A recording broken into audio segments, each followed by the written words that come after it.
महाभारत में ऐसे कई योद्धा थे जो बेहद ही शक्तिशाली थे। उनका मुकाबला करना मतलब मौत को दावत देने के समान था। ऐसे ही एक योद्धा थे पांडुपुत्र भीम। कहा जाता है कि भीम के अंदर 10,000 हाथियों का बल था। लेकिन क्या आप जानते हैं कि भीम के अंदर इतनी शक्ति आई कहां से? कहते हैं कि 10,000 हाथियों की शक्ति की बदौलत ही भीम ने एक बार नर्मदा नदी का प्रवाह रोक दिया था। भीम बचपन से ही काफी शक्तिशाली थे। वह दौड़ने में, निशाना लगाने या कुश्ती लड़ने, सभी खेलों में धृतराष्ट्र के पुत्रों यानी कौरवों को हरा देते थे। हालांकि उनके अंदर कौरवों के प्रति कोई द्वेष नहीं था, लेकिन दुर्योधन के मन में भीम के प्रति दुर्भावना शुरू से ही थी। एक बार उसने उचित अवसर मिलते ही भीम को मारने का विचार किया और खेलने के लिए गंगा तट पर शिविर लगवाया और उस स्थान का नाम रखा उदकक्रीडन। वहां खाने पीने से लेकर खेलने कूदने तक सभी व्यवस्था की गई।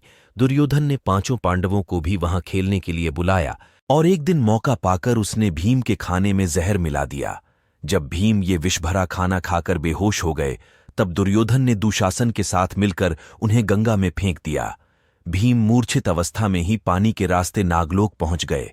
वहां सांपों ने उन्हें खूब डंसा, जिसके प्रभाव से उनके शरीर से विष का असर कम हो गया। इसके बाद जब भीम को होश आया तो वो आसपास भयंकर सांपों को देखकर वो उन्हें मारने लगे, जिससे डरकर सभी सांप नागराज वासुकी के पास गए और उन्हें पूरी बात बताई।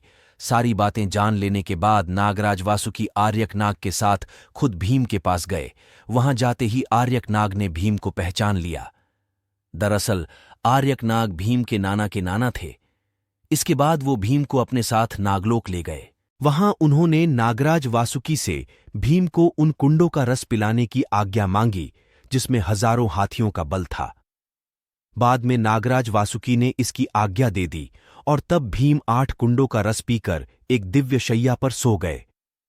नागलोक में भीम 8 दिनों तक सोते रहे और जब वो जागे तो उनमें 10,000 हाथियों की शक्ति आ गई।